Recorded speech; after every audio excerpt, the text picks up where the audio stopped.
별로 유쾌한 사진은 아니지만 그래도 한번 보시겠습니다. 끔찍한 사진인데요.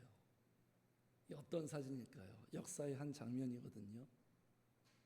난징 대학살 장면이에요.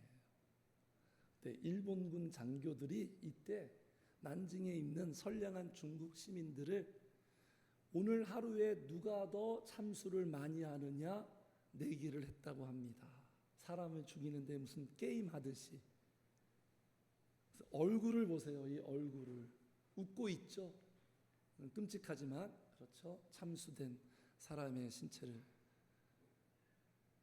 마땅히 여기고 있죠. 양심의 가책이 하나도 없죠. 좋아하고 있죠. 즐거워하고 있죠. 그리고 누군지 아시죠? 이슬람 극단 무장단체 IS도 막 테러를 할 때 자기들의 잘못을 전혀 모르죠. 그냥 마땅히 여기고 있죠. 이것이 신의 뜻이라고 자부하고 있잖아요. 참 이것도 가슴 아프고, 중세시대 때 이게 무슨 그림이냐면 중세시대 때 얼마나 많은 꽃다운 소녀들이 마녀 사냥이라는 프레임에 갇혀서 그 종교적인 프레임을 더 씌워가지고 불에 다 죽였잖아요. 이 소녀들을 심판한 그 종교 지도자들은 마땅히 여겼어요. 이 소녀들의 이 죽음을. 마녀도 아닌데. 자, 인간들의 모습에서 하나님의 형상을 봐야 되거든요. 하나님의 형상으로 창조받았기 때문에 하나님의 형상으로 봐야 되는데, 이 세상은 뒤틀리고 전복이 돼서 사람의 모습에서 누구를 보게 되는 줄 아십니까? 악마를 보게 됩니다. 악마. 사람의 모습을 통해서 악마를 봐요. 그래서 성도님들, 귀신이 무서운 게 아니에요.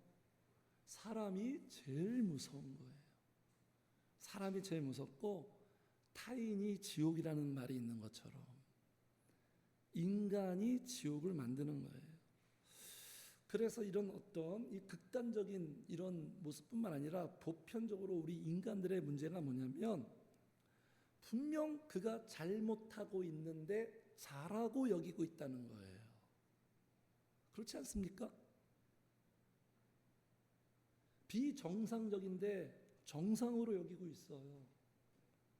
문제가 심각한데 본인은 문제가 없다고 여기고 있어요.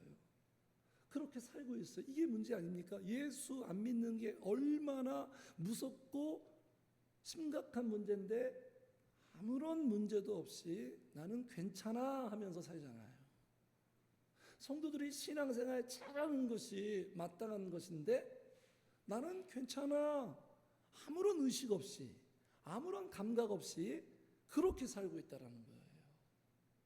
어쩌면 믿느니나 믿지 않느나 이게 인간들의 고질병이 아닌가 싶어요.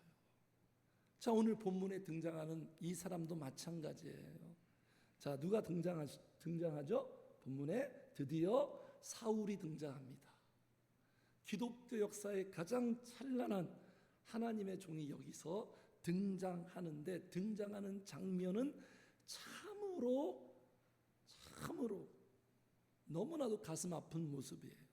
자, 본문의 모습은요, 여기 3절까지의 모습은 사도 바울이 사울 시절의 흑역사예요. 사울의 흑역사. 사울은요 히브리식 이름이고요, 바울은 헬라식 이름이에요. 같은 이름이에요. 사울이 예수 믿고 변화돼서 이름을 개명한 게 아니라 같은 이름인데 나라의 차원에 따라서 다른 거예요, 발음이. 자, 사울이 지금 1절 보겠습니다. 동그라미 전까지 시작. 사울은 그가 죽임 당함을 마땅히 여기더라. 누가 죽었죠? 스데반 집사가 죽임 당했잖아요. 의인이 죽임을 당했잖아요. 아무런 죄도 없는데, 복음을 전해줬는데, 그들에게 사실을 전해줬는데 그것을 도저히 받아들이지 못한 그들이 돌을 들고 던졌단 말이에요. 최초의 순교를 했죠, 스데반이. 그의 죽임 당함을 사울은 어떻게 여겼더라? 마땅히 여겼더라. 성도님들 이거 보세요. 이 장면. 사울은 이 스데반 집사의 부당하고 이 억울한 죽음을 마땅히 여겨요. 바울이 이런 시절이 있었어요. 성도님들. 스데반 저 인간은 죽어 마땅해. 저 인간이 죽는 것이 하나님의 뜻이야. 이렇게 생각하고 있었어요. 충격적인 장면이죠. 성도님들. 저는요 이 8장 1절을요 제 기억에 전도사 시절에 98년도 그때 처음 사도행전 8장 1절을 보면서 충격을 받았어요. 충격받았다니까요. 어떻게 사울이 이럴 수가 있었을까? 스데반의 죽음을 마땅히 여긴다? 너무 충격받았어요. 28살 때 전도사 시절에 아무것도 모르던 그 시절에. 네? 성도님들 지금 사울의 이 모습 정상이에요? 정상이에요? 비정상이에요? 당연히 비정상이죠. 지금 사울 지금 제정신입니까? 이게 제정신이냐고요? 정상은 뭐예요? 정상은 이 모습이 정상이죠. 여기 2절 보세요. 2절 같이 읽어요. 시작. 경건한 사람들이 스데반을 장사하고 위하여 크게 울었더라. 이게 정상 아닙니까? 이게 제정신이죠. 얼마나 귀한 사람이에요. 스데반이 교회 얼마나 보석과 같은 존재예요. 스데반의 죽음을 놓고 크게 울어야죠. 너무너무 슬프죠. 이게 정상 아닙니까? 근데 이 울었던 사람들은 어떤 사람들이다? 경건한 사람들이에요. 경건한. 그러니까 사울은 지금 경건하지 않은 거죠. 이것만 봐도. 경건한 사람들, 여기에 경건은 뭐냐면 하나님을 꽉 붙잡고 있다. 이게 경건이에요. 여기에 헬라어의 경건가 그런 뜻입니다. 하나님을 꽉 붙잡고 있다. 이게 경건이에요. 완전히 지금 사도 바울은 미친 거예요. 본인은 지금 미친지 모르고 있죠. 왜 사울이 이 죽음을 앞에 마땅히 여기고 있을까요? 이 부분을 우리가 영적으로 알아야 되는 거예요. 왜냐하면 모든 인간들의 문제입니다. 지금 사울만 지금 우리가 비판하는 게 아니에요. 이 사울 속에 우리도 담겨 있는 거예요. 사울의 모습을 통해서 나를 들여다보는 거예요. 왜 그랬을까요? 이것이 우리 알고 싶지 않습니까? 사울뿐만 아니라 사람들이 왜 이럴까? 왜 이런 모습일까? 아까 사진의 이 장면도 그렇고요. 그 이유는 너무나 간단합니다. 왜 그런 줄 아십니까? 같이 해주세요. 몰라서 그런 것이다. 몰라서 그런 거예요. 그냥 간단해요. 사울이 만약에 알았다면 스데반이 누구인지, 스데반이 지금 믿고 있는 이 기독교가 뭔지 알았다면 어떻게 이렇게 할 수 있습니까?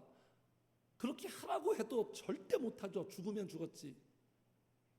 몰라서 그러는 거예요. 알지 못해서, 무지해서.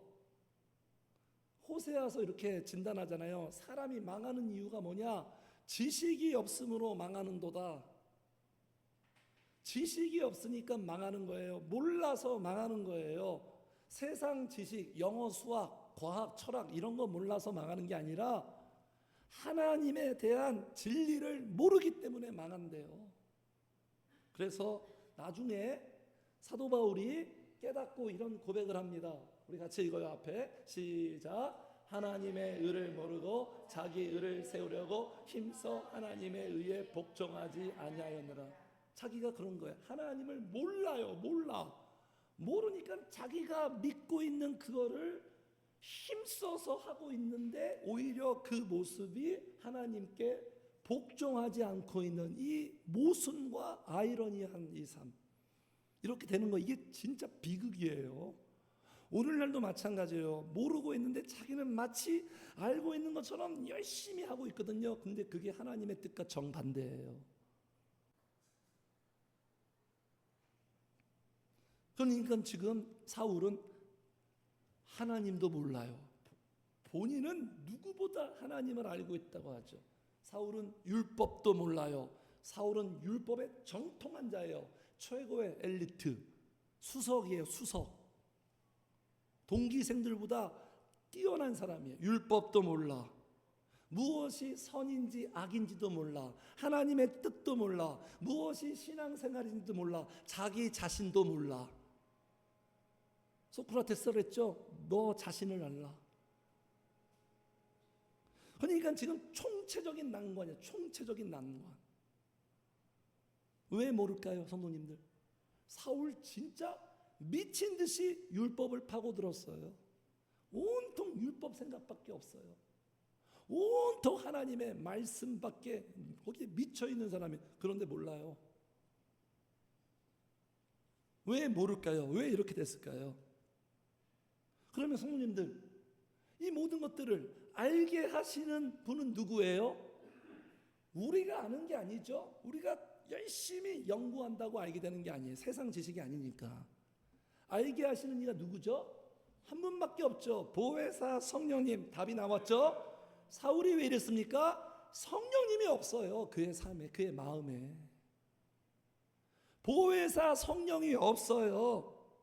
성령이 부재예요. 성도님들, 우리 사람에게 최악과 심각한 게 뭔지 아십니까? 성령님이 없는 거예요. 성령 부재예요. 이게 가장 큰 문제예요. 이걸 알아야 되는 거예요, 우리가. 그러니까 성도님은 성령이 없다라는 건 그 사람에게 성령님이 없어요. 성령님의 소유하지 않고 있어요. 그러면 그가 그냥 그 마음이 그냥 비어 있는 것일까요? 그냥 비어 있는 게 아닙니다. 그냥 무소속으로 살고 독립적인 존재로 사는 게 아니에요. 모든 인간은요, 독립적으로 살지 않아요. 난 자유롭게 살고 있어. 그럴 수가 없어요. 이 세상의 세계는 둘 중 하나예요. 둘 중 하나에 소속돼 있어요. 성령님께 소속돼 있지 않으면 반대편은 뭡니까? 마귀 사탄에 소속돼 있는 거예요. 이게 영적인 세계예요. 네? 중간 지대는 없는 거예요. 그래서 지금 마귀 사탄에 사로잡히고 마귀 사탄이 그의 마음속에 내주하고 있고요.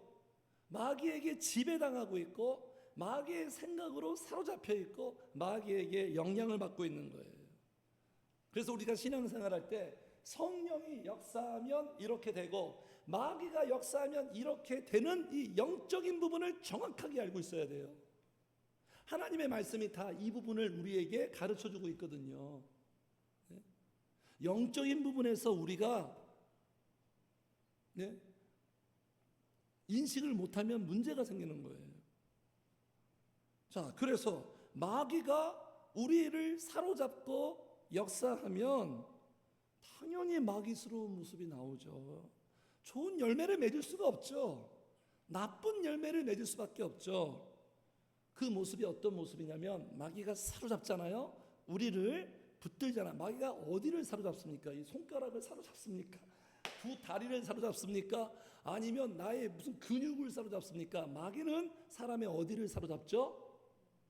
같이 하세요. 마음과 생각이에요.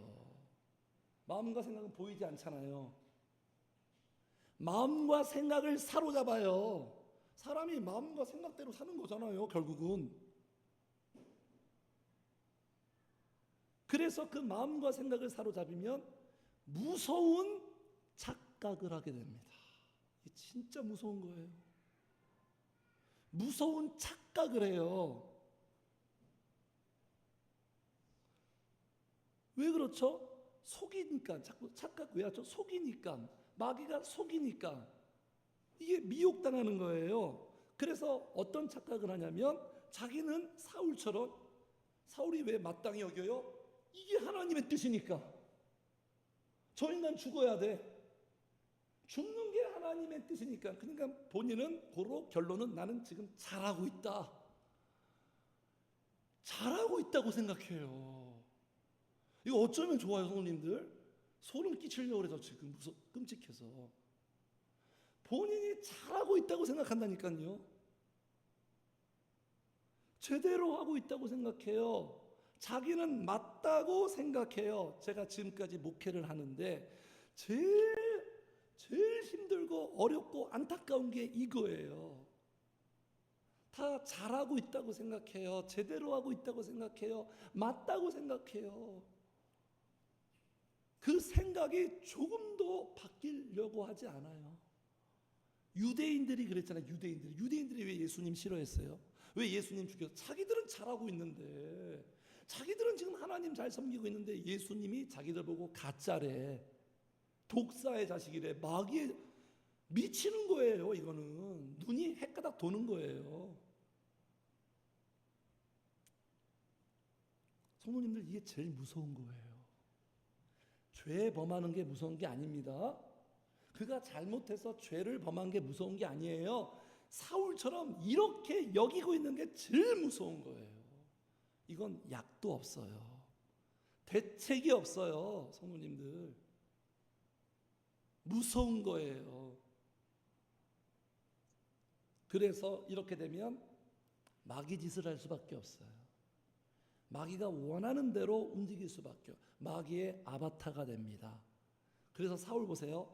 이렇게 사로잡힌 사울이 무슨 행동을 하냐면 최악의 행동을 하는데, 이게 사울의 흑역사입니다. 3절 같이 읽어요. 3절 시작. 사울이 교회를 잔멸할새 각 집에 들어가 남녀를 끌어다가 옥에 넘기니라. 보세요, 성도님들. 교회는 어떤 곳이에요? 하나님이 세우신 영광스러운 교회예요. 교회. 마귀는 다른 데 공격하지 않아요. 무슨 청와대나 국회의사당이나 무슨 외교부 청사를 공격하는 게 아니라 마귀의 제1타깃은 어디냐면 오로지 교회입니다. 교회. 왜요? 교회만이 사람을 살리니까, 교회만이 소망이니까, 교회 성령이 역사하니까, 교회 오면 인생이 바뀌니까 여기만이 유일한 희망이에요. 교회를 박살을 내야죠. 지금 보세요. 사울이 교회를 어떻게 잔멸이 뭐냐면 파괴하는 거예요. 죽이는 거예요. 마귀는 항상 파괴합니다. 잔멸할새 각 집에 들어가서, 이 열심 보세요. 사울의 하나님이 창조하신 손과 발이 이렇게 지금 움직이고 있습니다. 각 집에 들어가서 남녀를 끌어다가, 여기 들어가서 남녀를 끌어들일 땐 여기는 물리적인 방식과 폭력이 다 동원된 거예요. 그래서 옥에 넘겨서 사울이 직접 신문하고 고문도 했습니다. 성도님들, 우리가 알고 있던 바울이 이런 삶을 살았어요. 그러니까 마귀는 항상 누군가를, 지금 교회를 잔멸한 건 어떤 건물을 부신 게 아니라 사람들을 이렇게 잔멸해 버린 거예요. 마귀의 역사는 사람을 죽여요. 죽이고 무너지게 하고 힘들게 하고 파괴합니다. 성도를 파괴해요. 성도를. 지금 예수 잘 믿고 신앙생활 잘하는 이 교회에 들어가서 이 성도들을 파괴하는 거예요. 세상 사람들한테 관심 없어요. 마귀는 오로지 성도들이에요. 성령 충만하게 기도하려는 성도들. 그러니까 지금 어디에 열심을 냅니까? 사람을 살리고 하나님의 교회를 세우는데 열심을 내는 게 아니라 사람을 죽이는데 열심을 내요. 자신이 가지고 있는 모든 달란트를 이렇게 사용하고 있는 거예요. 마귀한테 이렇게 쓰임당하고 있는 거예요. 이 사람이 누구냐면 이정훈 교수라고, 몇 번 보여준 적 있죠? 법학과 교수인데 머리 스타일이 시원하죠? 왜 이랬냐면 이 사람이 골수 불교 신자예요.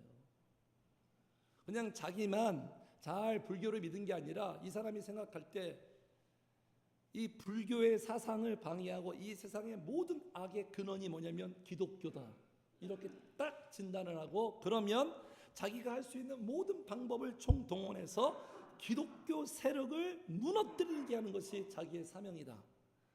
그래가지고 정말 그냥 열심히 해서 여러 가지 사람들과의 관계 로비하고 그래서 진짜 법제화를 만들려고 했대요.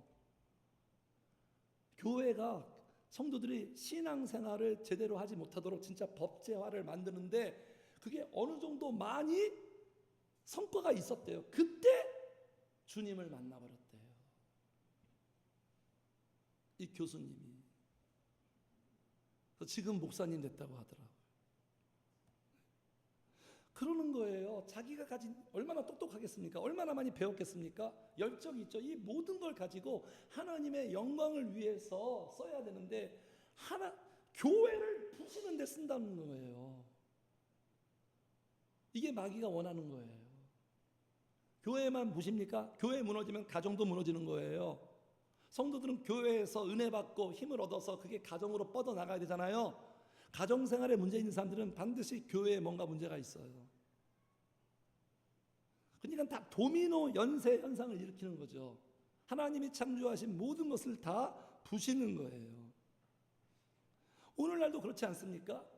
사람들이 다 본능적으로 어떻게 살죠? 자기 잘되라고 살죠. 자기 위해서.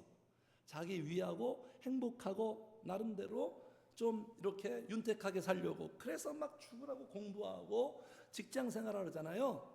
그렇죠? 그런데 자기를 위하는 그 모든 열심이 하나님의 뜻이 아니라 자기의 뜻이니까 자기를 행복하고 살리게 하는 게 아니라 자기를 죽이는 거라니까요. 본인은 나를 살리려고 애를 쓰는데 그 모든 행동들이 나 자신을 죽이는 거예요. 이런 정말 모순된 결론을 경험할 수밖에 없는 거예요. 그래서 그런 거예요. 그래서 마땅히 여긴 거예요. 성도님들. 자, 근데 이런 흑역사를 살았던 사도 이 사울이 이 비포 시절이 애프터로 위대한 전환이 있죠. 그 터닝 포인트가 뭐죠? 터닝 포인트는 딱 하나예요. 우리 인생의 행복 터닝 포인트는 딱 한 가지. 보혜사 성령이 임하면, 보혜사 성령을 만나면, 다메섹 도상에서 예수님 만나고 성령 만난 거예요. 성령의 빛을 비춰준 거예요.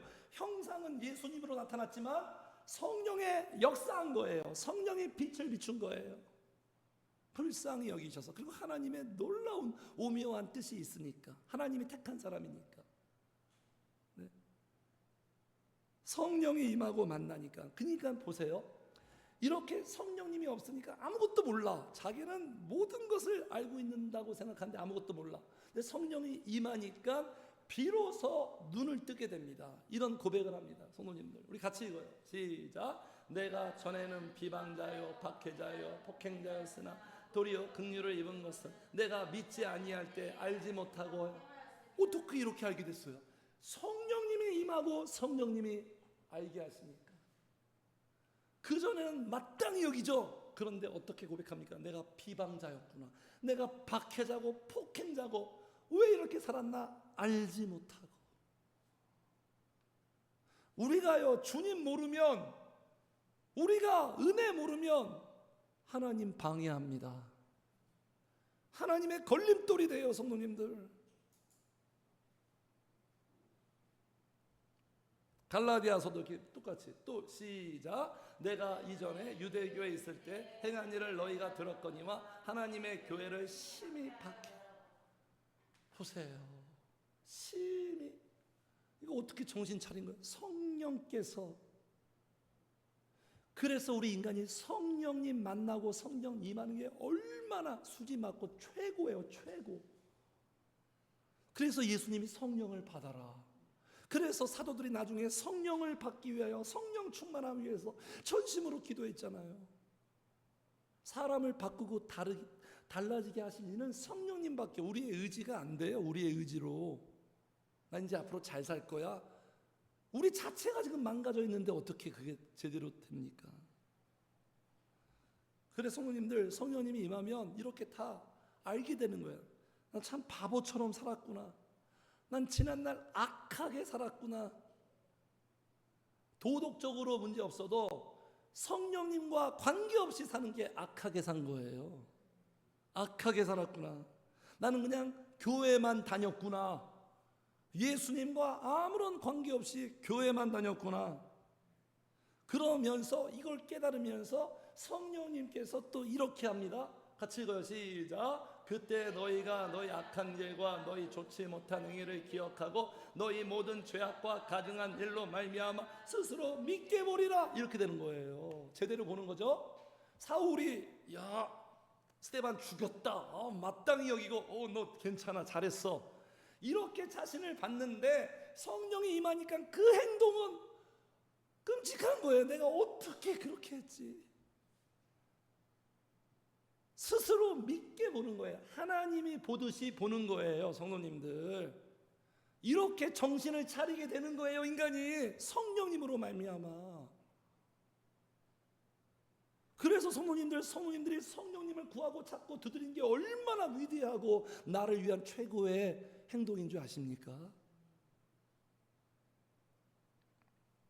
저도 그랬어요. 저도 은혜 받았을 때 지난날의 모든 행동들 막 주마등처럼 선명하게 지나가면서 너무너무 내가 잘못됐구나, 잘못 살았구나. 기도하면서도 깨달았어요. 기도하면서 은혜 받으니까, 새로운 은혜를 받으니까 지난날 나의 신앙생활은 다 잘못됐구나, 제대로 한 게 하나도 없구나. 그렇게 청년 때 열심히 했는데, 그러면서 어떻게 합니까? 철저하게 회개하죠. 철저하게 회개. 성령이 임하면 철저하게 회개. 그 회개는 청소시키는 거예요. 성령님이 우리 안에, 우리가 집이에요. 성령님의 방이에요. 성령님이 우리 안에 들어와서 함께 살기 위해서 청소시키는 거예요. 네. 그러면서 성도님들, 분별력이 생겨요. 아까 사울은 분별력이 없어요. 하나도 모르니까. 분별력이 생기고 식별할 수 있게 되고 선택하게 되는 거예요. 분별력이 생긴 건 정신이 온전한 거죠. 정신이 온전해, 정신 차리게 돼요.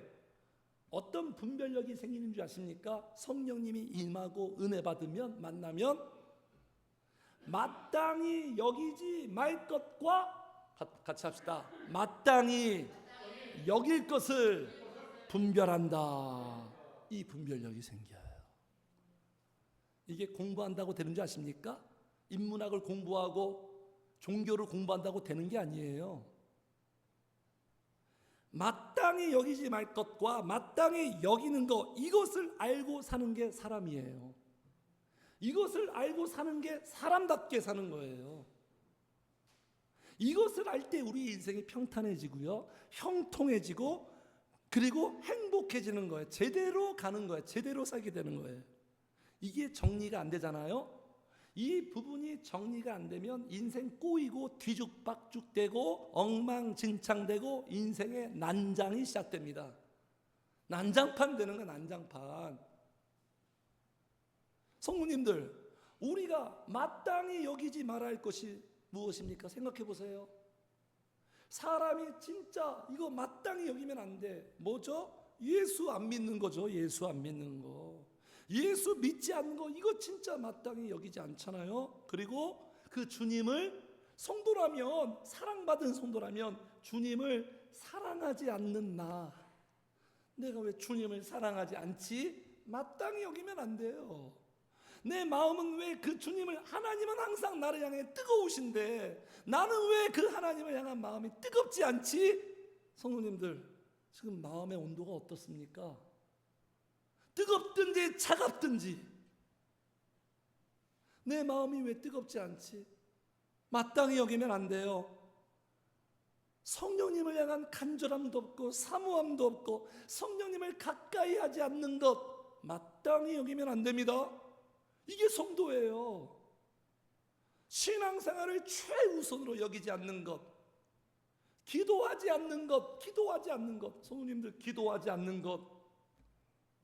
뭐 기도하면 좋고 안 하면 뭐 그만이고, 내가 기도하지 않는 거, 이거 마땅히 여기면 안 돼요. 근데 많은 성도들이 너무나 오랜 시간 동안 기도를 안 해가지고 문제 인식조차도 없어요. 기도하지 않는 게 얼마나 심각한지를 인식조차도 없다니까요. 그리고 성도님들, 내가 세속화되는 거, 그렇죠. 물질에 사로잡혀 사는 것, 주님을 위해 살아야 되는데 나 자신만을 위해 살고자 하는 것 마땅히 여기면 안 돼요. 우리는 왜 물질에 사로잡히면 안 됩니까, 성도님들? 그 물질이 나를 파멸해요. 한번 우리 같이 해주세요. 내가 좋아하는 것이 결국 나를 파멸한다. 내가 좋아하는 그 육신적인 것이 결국 나를 파멸시켜요. 마귀는 파멸시키는 게 목적이잖아요. 그래서 물질에 사로잡히게 만들죠. 그래서 구약에 이런 말씀이 있죠. 너희들이 좋아하는 것을 계속 선택해라. 그러면 좋아했던 너희들 그것이 너희한테 가시와 찔레와 올무가 될 것이다. 그것 때문에 너희들이 고통당한다는 거예요.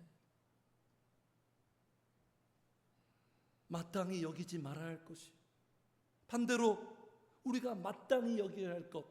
아까 마땅히가 무슨 뜻이죠? 내가 좋아하는 것, 좋게 여기는 것. 그러니까 좋게 여기다, 마땅히 여기다 같은 뜻입니다. 성도가 좋게 여기는 게 뭐예요? 성도님들, 성령 충만한 거 원해야죠. 성령 충만한, 성도님 마음속에 소원이 있어야 돼요. 성령 충만은 무슨 부흥회 때, 연초 특별 새벽 기도회 때만 우리가 생각하는 게 아니라 날마다 계속 성령 충만. 성령 충만한 상태가 마땅한 상태예요. 성령 충만하고, 그리고 기도해야 내가 살 수 있다라는 거. 나는 기도해야 살 수 있다. 이게 정상 아닙니까? 여기 누군지 아시죠? 야구 감독님, 야신이라고 그러죠. 김성근 감독님. 김성근 감독님의 여러 가지 엇갈린 평가가 있어요. 약간 이분을 비판하는 사람들은 뭐냐면 선수들 혹사한다, 연습을 너무 많이 시키는 거예요. 뭐 실수하면 잠도 안 재우고 밤새도록 반복합니다, 될 때까지. 저도 이런 스타일로 운동했어요, 중고등학교 배제에서. 네? 안 되면 되게 하라.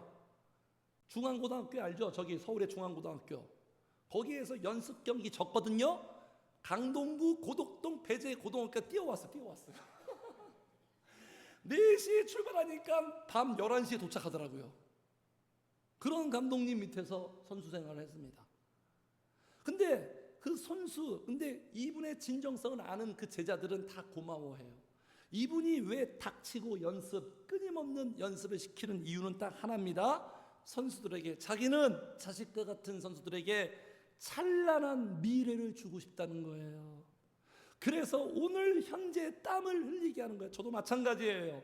제가 성도님들한테 기도를 계속 권장하는 이유는 물론 지금 현재적 삶도 있지만 우리 성도님들의 삶에 찬란한 미래를 꿈꾸기 때문에 성도님들한테 계속 부담스러운 기도를 권면하는 거예요. 같이 합시다. 기도하면 반드시 좋은 날이 온다. 좋아져요. 찬란한 미래. 제가 그랬어요. 과거에 제가 안 좋았는데 기도하니까 저의 미래가 달라지더라고요. 진짜예요, 진짜. 온몸으로 경험했어요. 100% 리얼.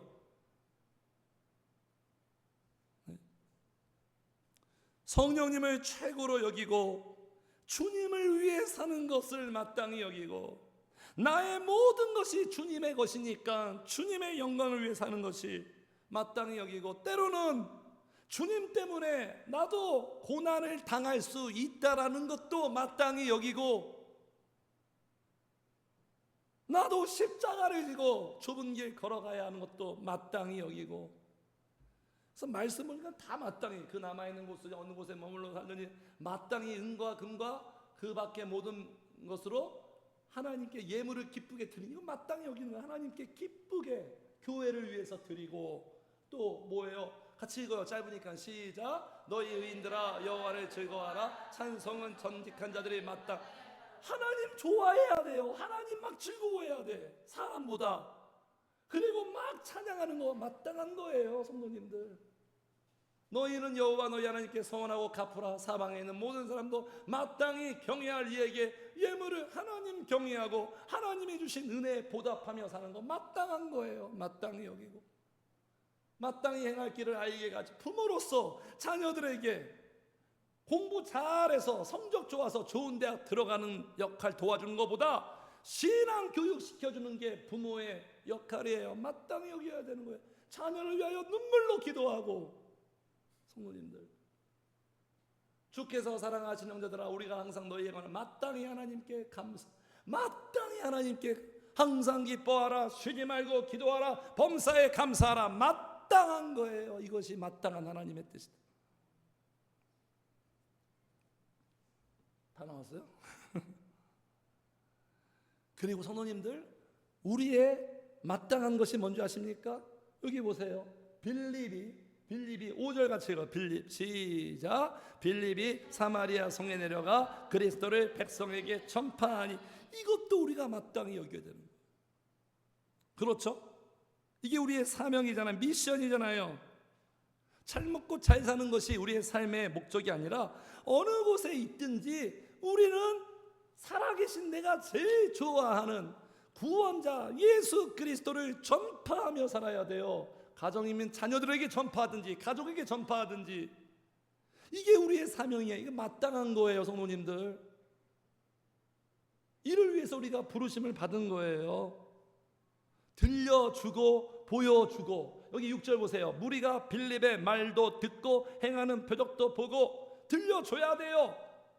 예수님 들려줘야 돼요. 그리고 보여줘야 돼요. 세상 사람들은 다 물질로 살아가는데 우리는 부족해도 성령님으로 살아가는 그 모습을, 다른 모습을 보여줘야 되는 거예요. 이게 우리의 마땅한 거예요. 그래서 지금 보세요. 여기 1절. 그날에 예루살렘에 있는 교회에 큰 박해가 있어 사도 외에는 다 유대와 사마리아 모든 땅으로 흩어지니라. 흩어진 사람들이, 성도님들, 다 복음을 전파해요. 이게 성령님의 섭리예요. 성령님의 큰 그림은 뭐냐면 예루살렘 안에만 있으면 안 돼. 그들이 온 유대와 사마리아와 땅끝까지 다 흩어져서 복음을 전해야 되는데, 얘네들이 예루살렘에만 안주해서 자기들끼리 북치고 장구치고 하는 거예요. 이건 성령님의 계획이 아니거든요. 그래서 성령님이 이 스데반 사건을 통해서 활용해서 흩어지게 해서 하나님의 뜻을 이룹니다. 할렐루야. 이게 바로 전화위복이에요. 하나님은 항상 이래요. 어떤 우리의 문제와 어려움을 통해서 더 새로운 일을 행하시고 더 복된 일로 이끌어 가십니다. 요셉 보세요. 요셉, 그죠? 요셉이 형들로 말미암아 인신매매 당했는데 그 아픔과 상처를 통해서 하나님이 바꾸시는 거 보세요. 합력하여 선을 이루시잖아요. 새롭게 하시잖아요. 이게 우리 하나님 스타일이에요. 지금 당장 어떤 내 삶에 문제가 있고 어려움이 있다고 해서 지나치게 낙심할 필요가 없어요. 하나님은 이 문제를 통해서 어떻게 일하실지 몰라요. 그러나 분명한 목표와 목적지는 합력하여 선을 이룬다는 거예요. 할렐루야. 여기에 대한 확신만 분명하면 돼요. 성도님들, 지금 상황과 환경에 너무 일희일비할 필요 없어요. 이렇게 위기를 기회로 활용합니다. 그래서 빌립이 누구냐면 스데반과 같이 집사예요. 7 집사 중에 한 명. 목회자가 아닙니다. 빌립이 맹활약해요. 빌립은요, 성령 충만한 집사였어요. 하나님은 성령 충만한 사람을 쓰시는 거예요. 이 빌립을 통해서 성령님이 역사하니까, 자 6절, 무리가 빌립의 말도 듣고 행하는 표적도 보고 한 마음으로 그가 하는 말을 따르더라. 7절 같이 읽어. 시작. 많은 사람에게 붙었던 더러운 귀신들이 크게 소리를 지르며 나가고 또 많은 중풍병자와 못 걷는 사람이 나으니. 이 빌립을 통해서 성령님이 역사합니다. 성령님이 역사하니까 어떤 모습이 나타나냐면, 일단 빌립의 말을 들어요.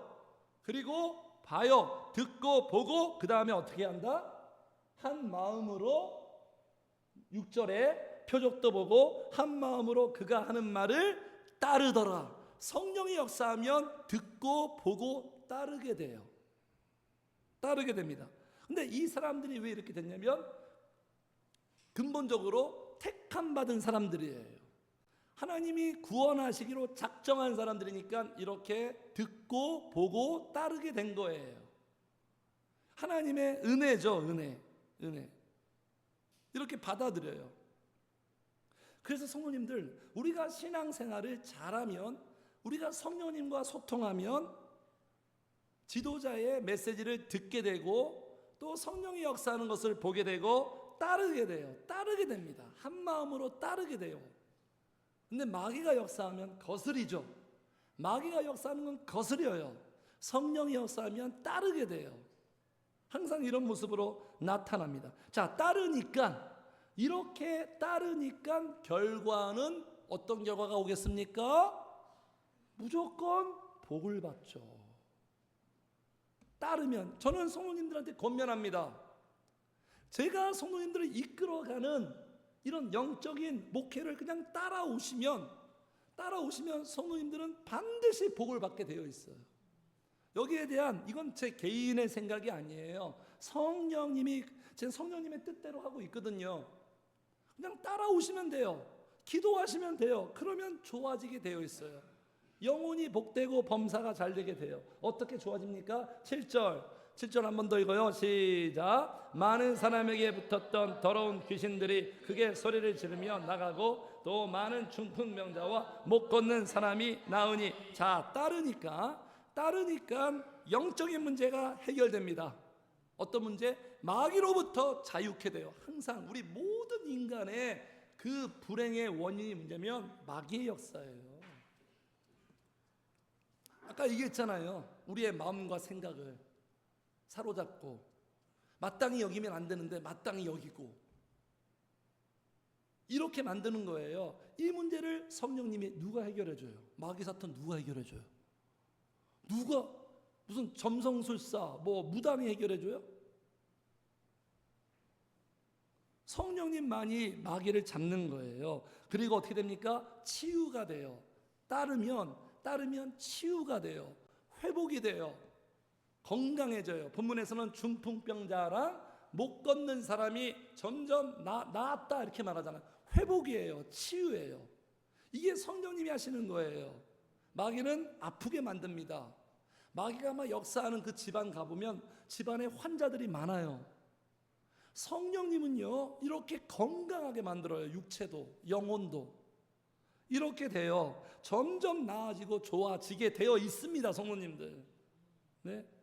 그래서 결과는 뭐냐? 결과는 이거예요. 8절 해피엔딩 시작. 그 성에 큰 기쁨이 있더라. 이게 결과예요.